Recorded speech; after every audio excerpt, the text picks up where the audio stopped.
I pressed, you took care of it. Thank you so much. I appreciate it. So thank you all for being here. I'm so excited to be able to kick off this incredible team we have for the Multicultural Center. When we first started talking about this was about 30 years ago. But it's okay. We got here. We opened virtually. So let's get started. We are so excited about it. So thank you for joining us here today. Hopefully we can, if you guys want to jump in, ask questions, talk to us throughout this presentation. What we're trying to give you is kind of the foundation of where we've come and why we're doing what we're doing with the Multicultural Center.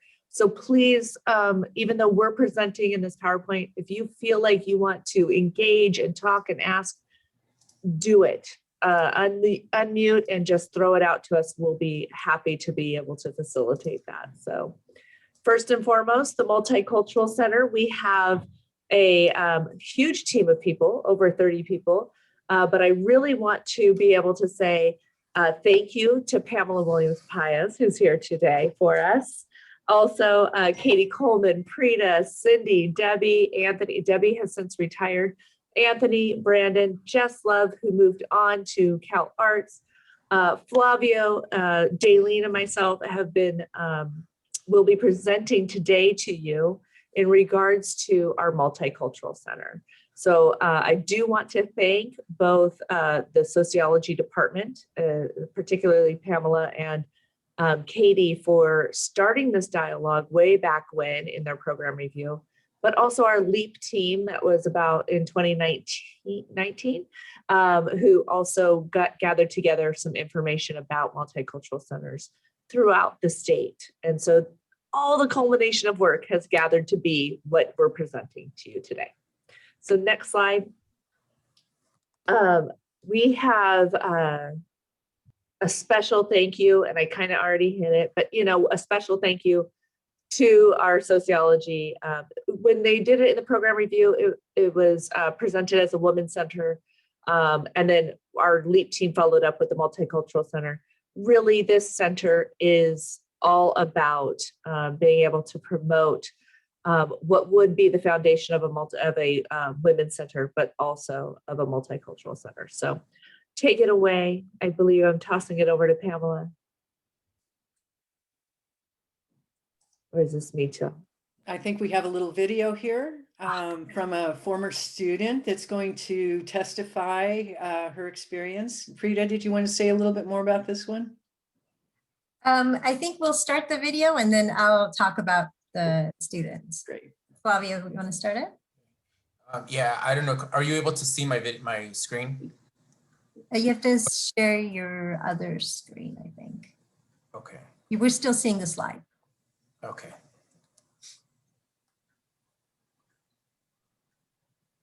There we go. You like having that dedicated space or that community to be able to be like, hey, I'm not the only person here. I'm not the only Latina. I'm not the only woman of color. I'm not the only woman, whatever. It's really like empowering, and it helps a ton when you know that there's other people around you who can help you, who can support you, where you don't have to go through this thing alone. Like, when you have all these like identities that kind of don't help you out when you're like first gen or like a person of color or of like outside the binary of gender or whatever, it's like sometimes you don't know these things. Sometimes you kind of need that helping hand. And I feel like for me, at least, in looking at other MCCs and envisioning what this MCC could be, I would want that community space. I would want you like. Thanks, Flavio. So that video was, as Pamela mentioned, a former student, Jace Trinidad, who was a strong advocate for the Multicultural Center when we were doing some of the more serious research into how to get this to be a center on campus. We talked to many students, and Jace was one who would do presentations to faculty and staff and talk about what it would mean to her to have a space like this. And I wanted to see if there are any comments or reactions to that video from many of the participants here today. If you have any, feel free to unmute or put it in the chat about what Jace was saying about what that space could be for her as well as other students.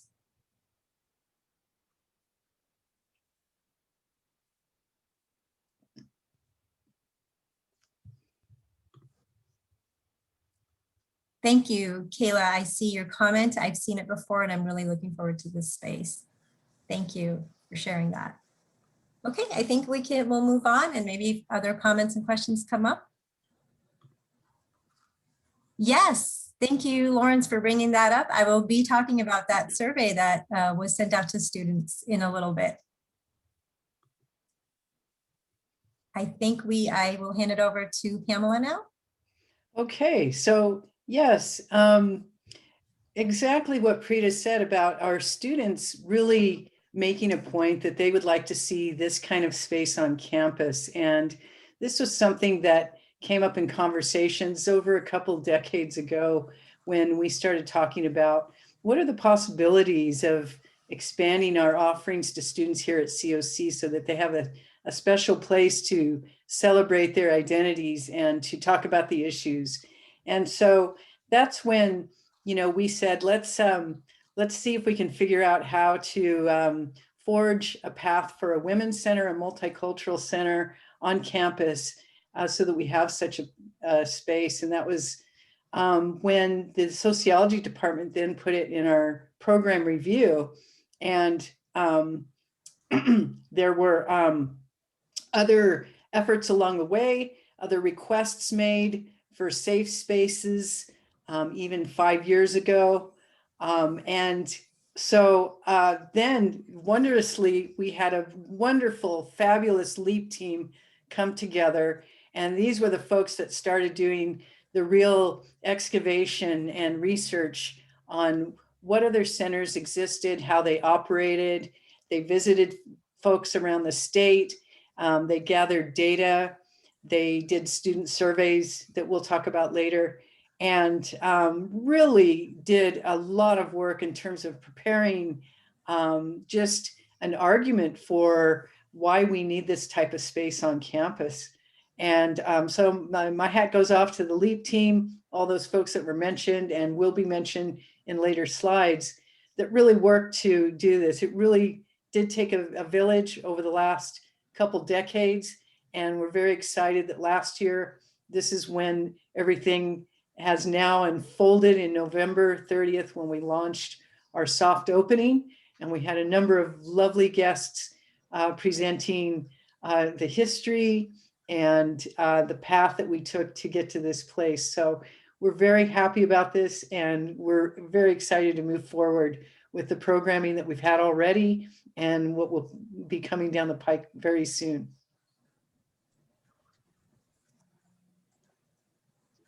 Great, thank you, Pamela, for that introduction of that. I want to share with everyone, building on what Pamela was saying, we brought all those folks together, people from the LEAP team, people from the sociology department, others who had been planning this work and discussing this work for a number of years. And so we had a team that was consistent of about 40 to 50 students, faculty, staff, and administrators who regularly attended bi-weekly meetings to plan the virtual opening of the MCC, to talk about the vision of it, and to begin plans for a future opening when we actually return to campus. So the robust and rich dialogue within that group and input from our students really helped shape what was included in the opening that we had, which was included an overview of our MCC development, our vision. We had information sessions. This is back in November when we held this. We had information sessions on our student alliances. We had a student forum that discussed the importance of the MCC from the students and what it means to them. We had a virtual open house. We had an Islam and science discussion, which was part of our Muslim appreciation series. And that idea was brought forward, Pamela, if I'm not mistaken, by one of our students, and they worked with Professor Williams-Paez on that. We also had an introduction to our Happenings of the World series that was facilitated by 2 of our students who were part of the planning team. So Noreen Saeed and Christian Piram. And then we concluded the day with an open mic night with beautiful spoken word from faculty and from students. So on this next slide, you're going to see all the team members who were involved in the planning of this MCC and our virtual opening. If you add up all these squares, you'll see that we had 82 people who were involved in the planning of the MCC opening, which is no small feat.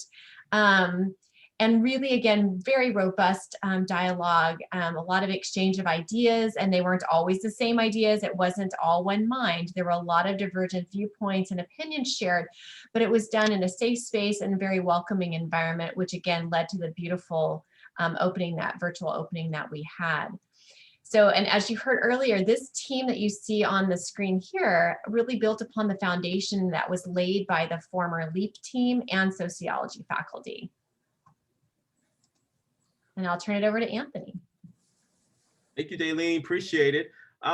So what's the purpose of the Multicultural Center? Well, it's to provide a safe space and what we like to call a brave space for historically marginalized groups right here on campus, with that goal of increasing diversity, equity, and inclusion. Okay, so next slide. And so just to delve a little bit deeper in terms of how the MCC is going to serve our students, first part, a resource. It's going to really provide as a great resource for the campus community as a whole, while definitely keeping in mind the diverse and historically minoritized and marginalized groups and those experiences. That's going to be really the focus for the MCC. Also, it's going to be and create a very great dynamic learning space, you know, really have those tough conversations, maybe create that deliberate programming and those opportunities to support all the members of CLC. And once again, with that goal of increasing the diversity, equity, and inclusion.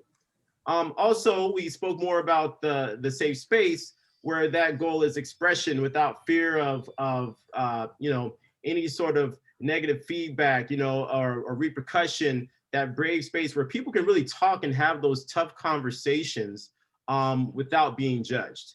And they're both validated and challenged at the same time. Lastly, the MCC is definitely going to be a place to meet new people and learn about their experiences, build community, and serve as a great access point to bridge different experiences and existing resources. So it's a great MCC center that's going to be able to be a melting pot for all of those types of things that are going on. So we're really excited for the MCC. So I'll take it. I believe it's Pamela who's taking it on the next slide. Am I correct on that? Let's see here. No, it's actually Dr. Peter Saxena. Oh, Preeta, there you go. All right, Yeah. Preeta, it's on you. Thank you. So the vision of the center is in line with what Anthony was mentioning. You know, it's about the ease, we like to call them, to engage, to encourage, to empower, equip, and all along enrich, right? We want that experience, folks to leave College of the Canyons with a much more enriched vision and experience to take with them. Mm-hmm. Expanding the learning through, as Anthony mentioned, lots of dialogue, discourse, personal growth, discovery, bridging programs and services. And so not existing in a vacuum, the center will be connected to other resources on campus and partnering with a community and other departments on campus to really kind of bridge a lot of the programs that the college already has. And so a lot of collaboration and bringing that together for students. Next slide. Okay, thank you.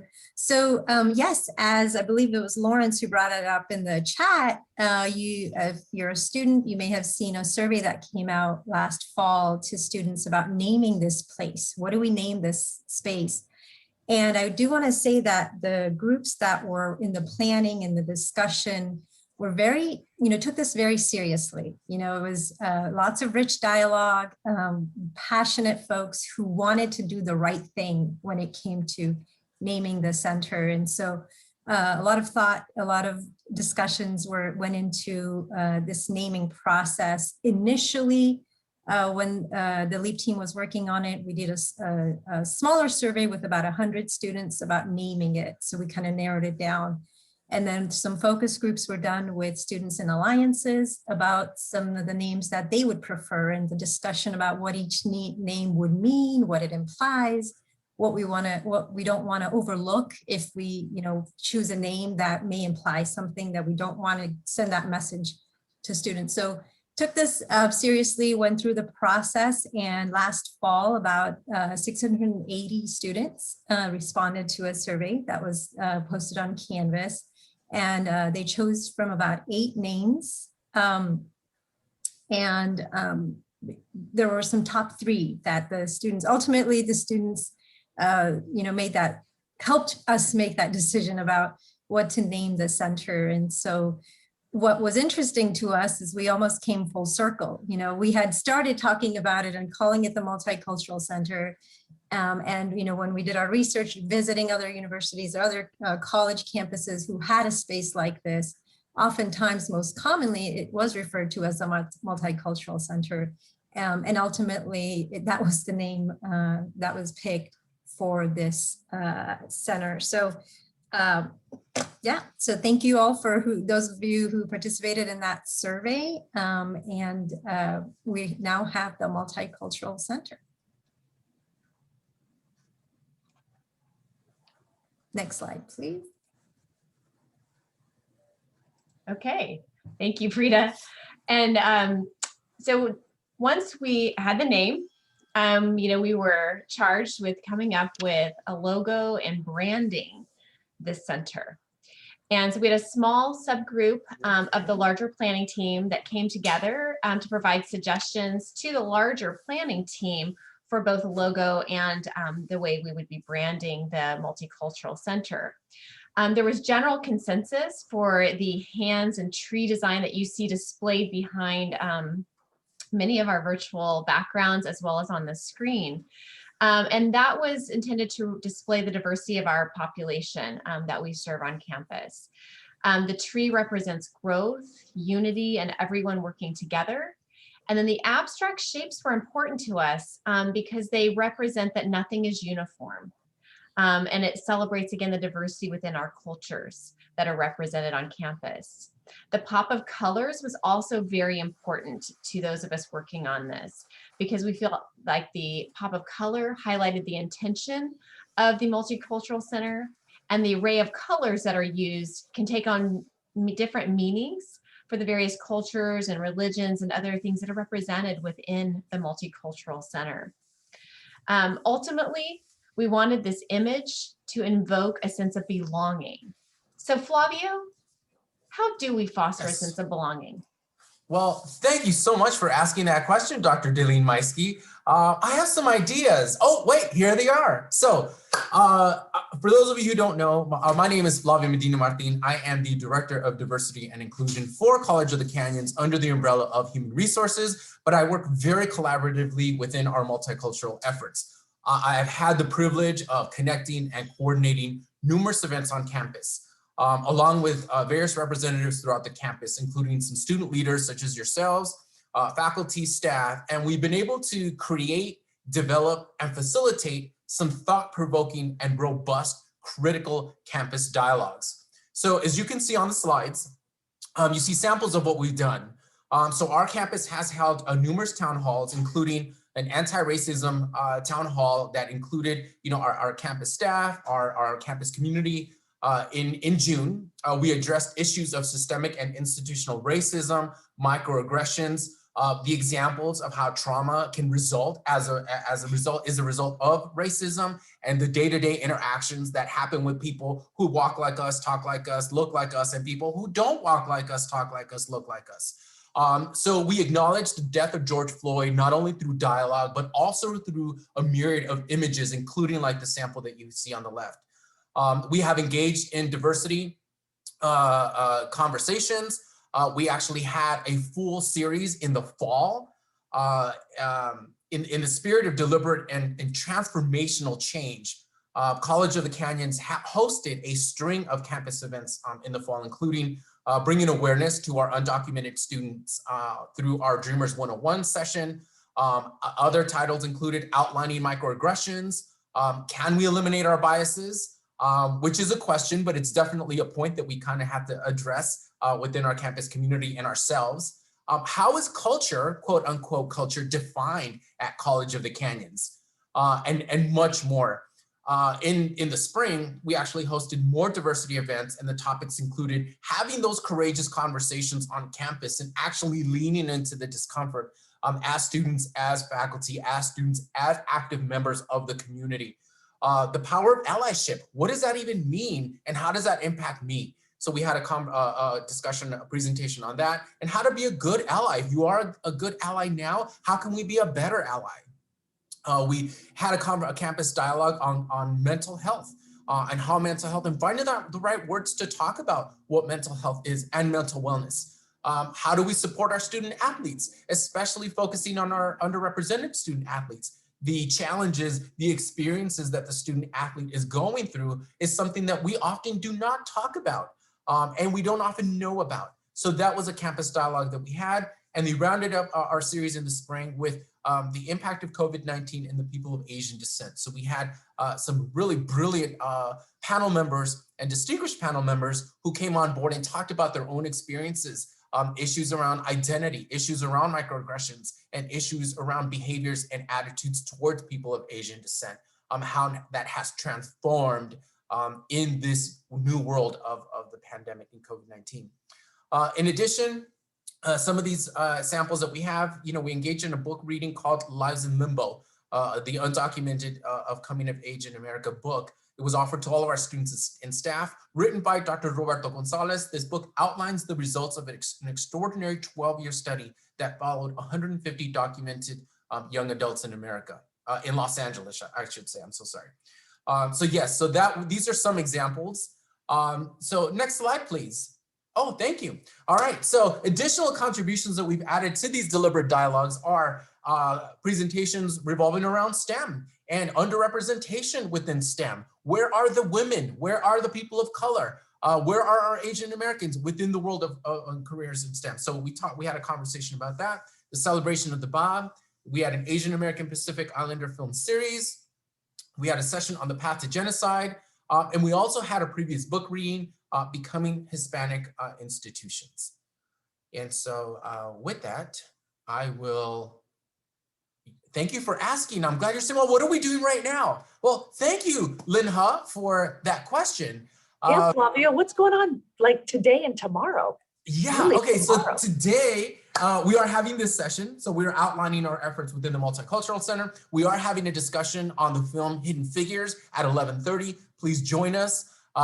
We can actually, if somebody has the link, I don't have it on hand, but if somebody has the link for the Hidden Figures session for today, if you can please post it onto the chat room. So under the efforts within the Multicultural Center and other members on campus, including some students and some campus leaders, we have been able to actually focus on African American Black History Month. We were able to brainstorm, create, and implement a total of 10 sessions or presentations within the month of February and celebrating Black History Month. So some of these films include, like I mentioned, Hidden Figures, the film 13th, 42, and Selma. And we've been having discussions on the areas of Black wealth and economic injustice, the power and history of the Black vote. In fact, we're actually going to be featuring one of our artists in the art gallery in collaboration with the art gallery in the Multicultural Center, Thursday, February 25th. We are honored to feature artist Kumasi J. Barnett as we engage in conversation and how this transformational artist has been able to highlight Black superheroes and the impact that this has made on the life of other African American and Black artists. That same evening, Thursday, February 25th, through our multicultural campus efforts, we will feature an open mic poetry reading event from 5 to 6. We encourage participation and status and students and COC staff We're actually going to walk you through what that process looks like for registration. If you have a poem, if you would like to read a script, if you would like to read a little bit more on a lyric, a song, an image, a childhood picture, something that resonates with you. We're not restricted to poems. If there is something that resonates inside of you that you would love to share, please jump in and we welcome you. We would love to hear from you during that particular session. And to end off the week and the month, we are having a film and discussion on the film Selma taking place on Friday, February 26th from 3 to 4. So thank you all. And that's what's happening in the month of February. I'm curious to see, is there anything else happening in the future months? Dr. Daleen Maisky, I'll leave it back on to you. Okay, there we go. Perfect. Thank you, Flavio. So as you heard from Flavio just now, there's no shortage of events sponsored by the MCC. And keep in mind, we just launched in November. In addition to the numerous events held in honor of Black History Month, as you heard from Flavio, we're preparing for Women's History Month. We have featured there women, we have honoring Women's History Month. We have women in sports, women in STEM. We have witches in literature, pop culture. We have a women's conference that's coming up at the end of March. Flavio, this is your chance for a small commercial. Is there anything that you want to share with the attendees about the women's conference? Sure. In fact, I'd like to also highlight women in history too. We're going through this in various angles. So for women's history is huge.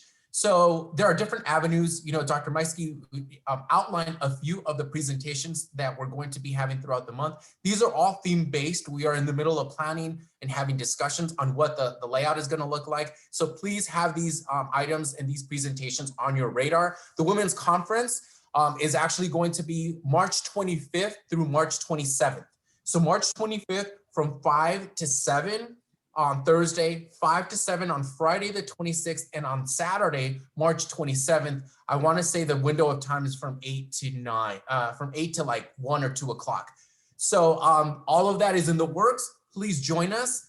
In addition to that, we are hosting our Muslim Appreciation series and Happenings of the World, have March 10th. So Happenings of the World series. So we're going to focus on Armenia, March 10th from 2:30 to 4 o'clock. Through the form of art and expression on what are some of the civil unrest that is going on in Armenia. So that's going to be just a lot going on in March, a lot of planning, a lot of discussions still taking place. But we wanted to make sure that you all had this particular, these sessions on your radar. So in terms of— Wait, Flavio, I have a question. Sure. How do they get connected with these wonderful celebrations? Great idea. Great question. Thank you so much. So we actually do have a platform on Canvas where we actually send out the notifications through Canvas, and also all of these the Zoom information, all of the topics, the description. If you're able to get extra credit, please reach out to all of your faculty members.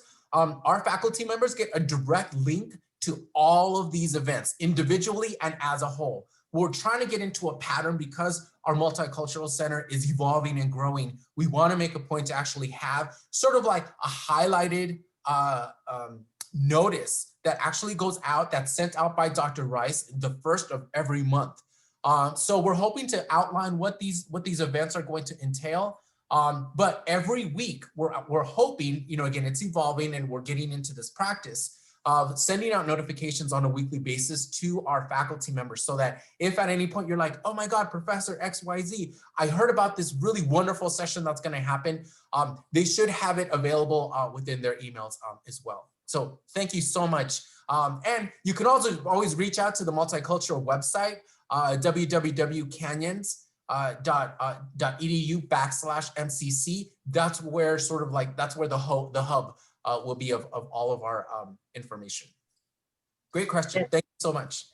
And all of our recordings are on that website. So if you missed something, but you're like, I wish I could have seen it, it's there on the MCC website for you to be able to review.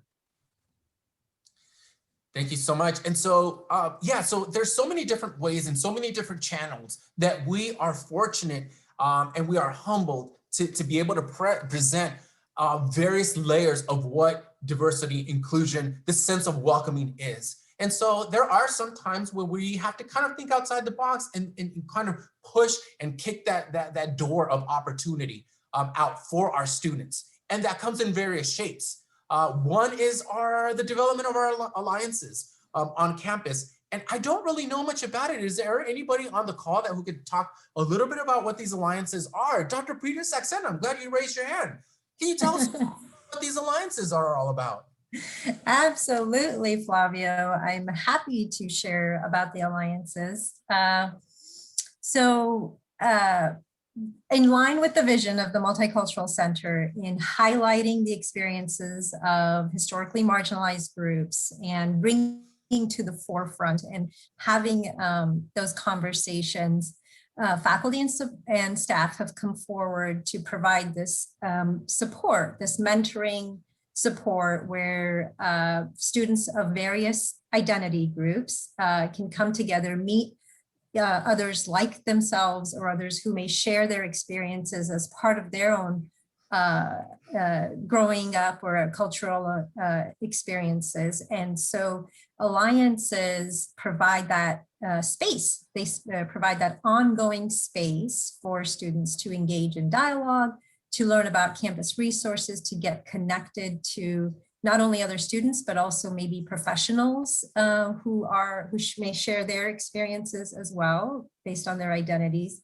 And I'm also excited to share that in addition to the alliances that you see there with the Black Student Alliance, Latinx Alliance, Trans Alliance, Autism Social Alliance, STEM Equity Alliance, Veterans Alliance Organization, and Gender Sexuality Alliance, we're not stopping there, and nor should we. So we have a new Native American Indigenous Student Alliance coming on board, and the contact for that is Wendy Trujillo.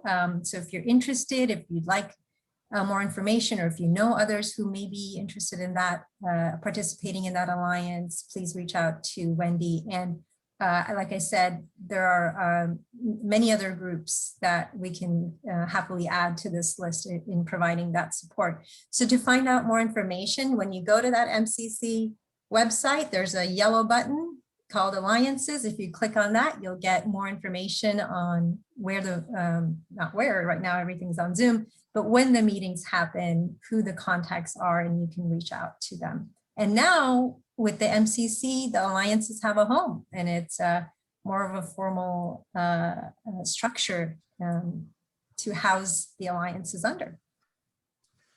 So Dr. Saxena, just a quick question. So when we talk about clubs and ICC and ASG and campus involvement, when we start looking at alliances, that's sort of like a new term or a new group of support. Can you sort of describe, just really brief, what's the difference between alliances and just like a club? I'm glad you asked, Flavio. The difference with alliances and clubs, there are a couple. So for one, it's not a formal club in the sense that there's a leadership process for students, or there are, point systems I believe clubs have, and advisors can be staff, or we call them leads, or mentors can be staff or faculty. And alliances are really sort of led more by the faculty and staff, by creating that space of making those connections for students, providing the programming, whereas clubs are more student run, and so there's a sort of a difference there. I hope that helps. It does. Thank you so much. So, can anyone join? Like, say, for example, I'm interested in finding out what STEM is about, but I'm not currently in a class around STEM. Can I go in even if I don't identify with one of these alliances? Can I still join? Or Absolutely. The mentors, the faculty and staff may share that identity, but they may also be just allies. So all are welcome, especially if you're not sure which alliance you'd like to be part of, or which identity calls you more. And if you want to learn, all are welcome to all alliances. All right. Thank you so much. That was really informed. So we keep talking about the Multicultural Center. If I can't find it, can anybody kind of guide me through the website on what that looks like? Can someone help me kind of go through it? Dr. Jasmine Rice, can you walk me through what that looks like? I sure will. When you get to the Multicultural Center website, did it come up? Yeah. There we go. No worries. I'm going to do it from memory. I've been there so much. When you go to our website, we have a direct link, www.canyons.edu/MCC. It's just a quick way to get there, so you don't have to try and navigate through the website at all. But you'll see we have kind of a landing page to start you out, a welcome. We want to tell you about our about the Multicultural Center. If you'll scroll down just a little bit beyond the banner, there we go. On the right-hand side, you see right there, it says sign up for special events. We're going to have signups available to you when we are doing our open mic nights, when we're doing our poetry readings, anything like that. So right now you can enter your name, your contact, and what it is that you want to share with us on open mic night. We've already had students using this, also a community member, to be able to submit to their information. Now you'll see right down there below some general contact information. If you just want more information, you want to start attending our advisory meetings, if you're just really wanting to get involved, you can put that information in there and we'll reach out to you. We get so excited and we send you an email right away saying, thank you, welcome, we're so excited to have you. And then that way we can get you the information. You'll see on the left side, we have kind of what the Multicultural Center will serve as, but then we have all of our events. We kind of feature some events, any kind of open forums that we're having. We put in what we're reading right now, some of the greatest books that are coming out. We want to let people know about any kind of resources around. And then you'll see all these videos that we have in regards to what's happening in the Multicultural Center. Anything that we've recorded, we put up there so that you have it available. Look at that, I see Flavio. And so we have all the information ready for you. If you've missed out on anything that we've done, we're posting it so that way you can stay part of us. So that is an overview of our website. We're trying to make it nice and easy for you to be able to gather that information up as quickly as possible. Right there where Flavio's hovering is an important part. You click on that alliances and you'll see what Prita was talking about earlier, how to get involved in those different alliances. What do you connect with? Do you feel an affinity or for a specific group, or are you an ally of that group that you want to participate in? So please reach out. All of the different days, times, the connections are all there for you as well. Thank you, Flavio, for going through it. Look at how much we have. It's amazing. I love it. And this is all since November. I mean, not the alliances. Those have been around a while. But just since November, we've gotten that website up and going and all that information. So this is obviously a labor of love of a lot of people to make this happen. So thank you for letting me share that, Flavio. Yeah, thank you so much for that. And so when we start talking about the various avenues of opportunities that we have on campus, let's talk a little bit about what that looks like and what are some ideas that are out there. Are you able to see the screen again by any chance? Yes. PowerPoint? Okay. Yeah. So in terms of what's featured, what kind of options are out there can we bring into the fold? So here's where we actually want to ask, people within our participant group, because we really want to find out what are we missing? What do we need to know what's happening in the world? Is there a faith? Is there an issue that is race-based? Is there an issue that's gender-based? Are there any type of social justice issues that kind of are circling or bubbling inside your tummy that it's like, you know what? I wish College of the Canyons would talk about this. This is something that we rarely talk about. So reaching out to our participants. London, Brandon, Christine Lopez, Isabella, Nancy, Kayla, Nicholas, this is a perfect time. This is an open opportunity. We want to actually have this open call with about 15 minutes left. And you have different ways. Chime in, unmute yourself. You can send it in the chat, raise your hand, send us an email. But yeah, there's a lot going on, but it's never enough. Right, Pamela Williams-Paez? Is it enough? It's never enough, Flavio. Never. Nunca. No? I'm loving it. So what are some ideas that the panel might have? You know, let's circle back with us and let's sort of like guide this conversation a little bit more. When we start talking about our heart, our passion, our compassion, when we look at the various identities within our student population, the notion of the sense of welcomeness. Anthony Morris, why are you part of this group?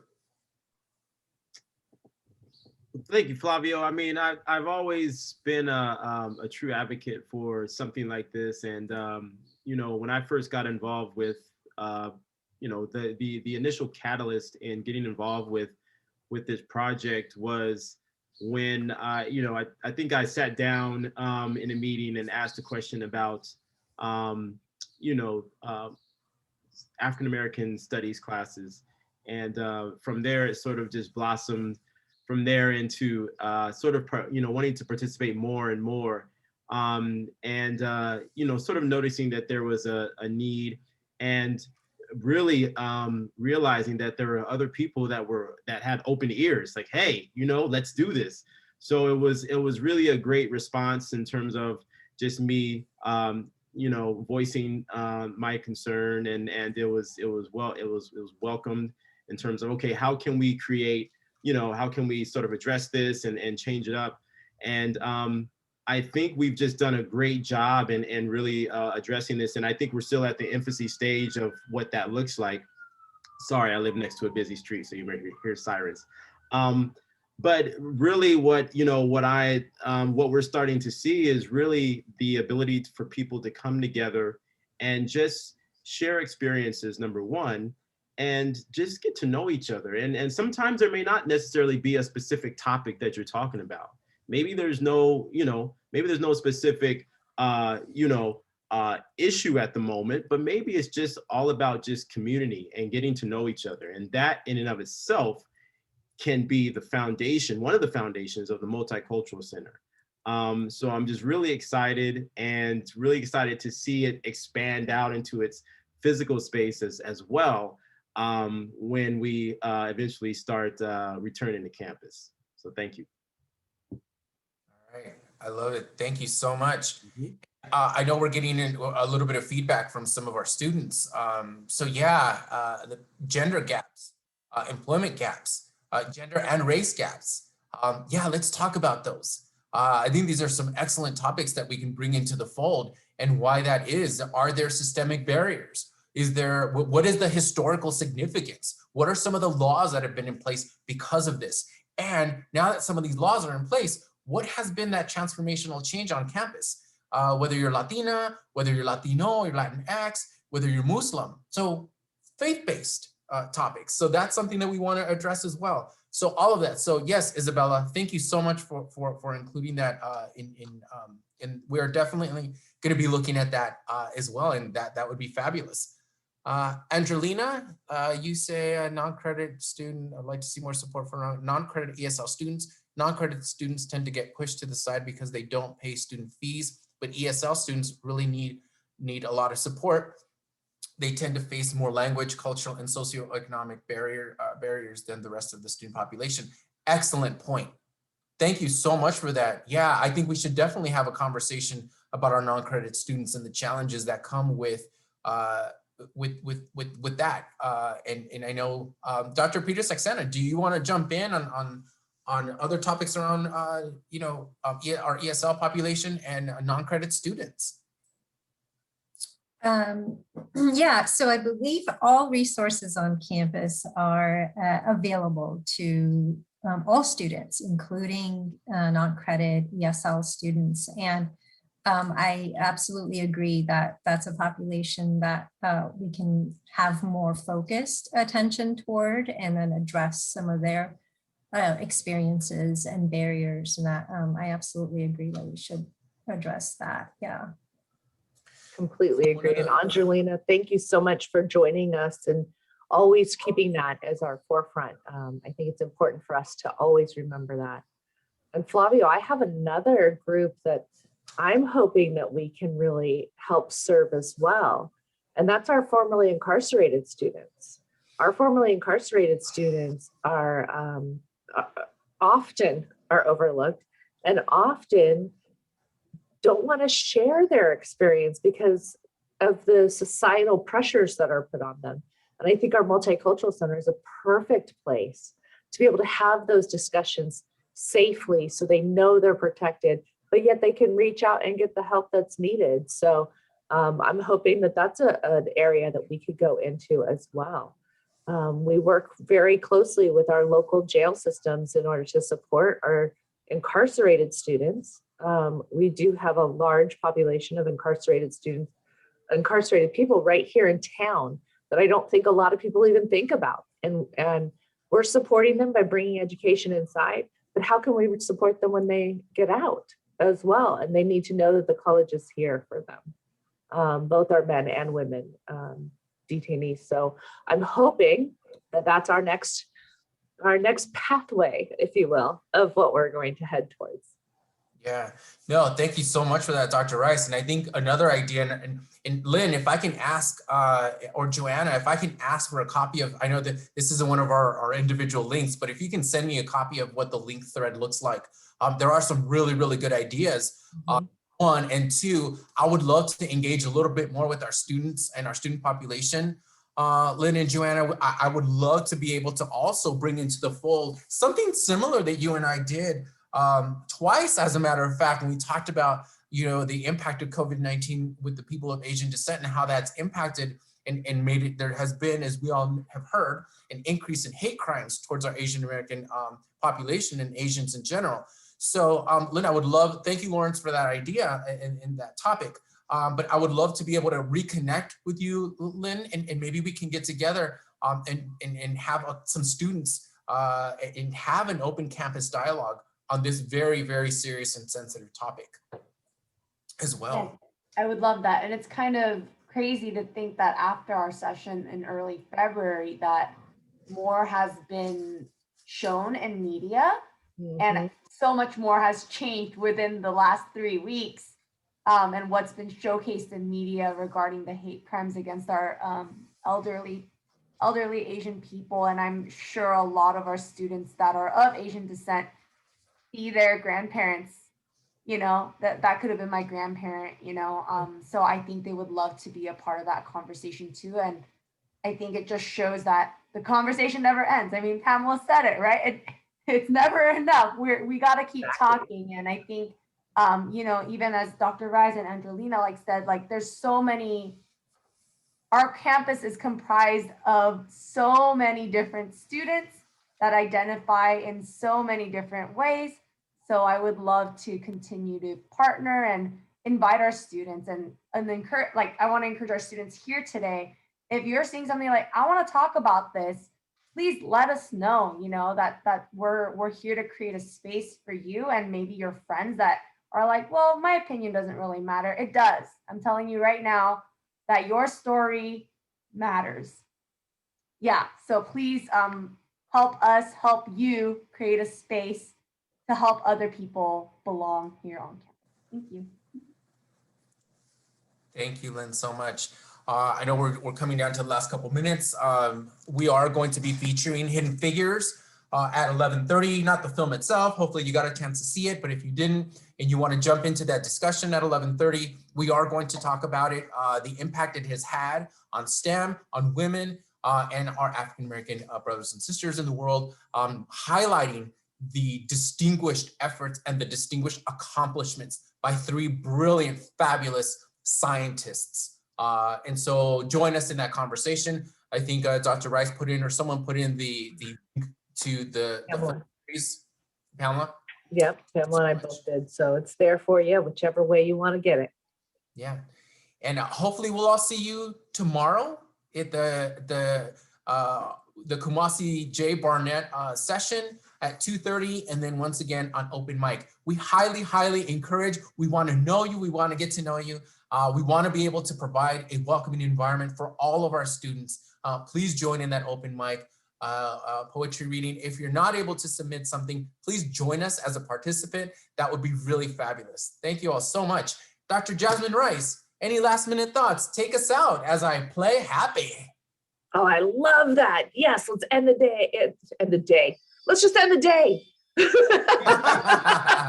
Perfect. No. Thank you, everybody, for such amazing work and for joining us here today. We invite you to be with us at the Multicultural Center.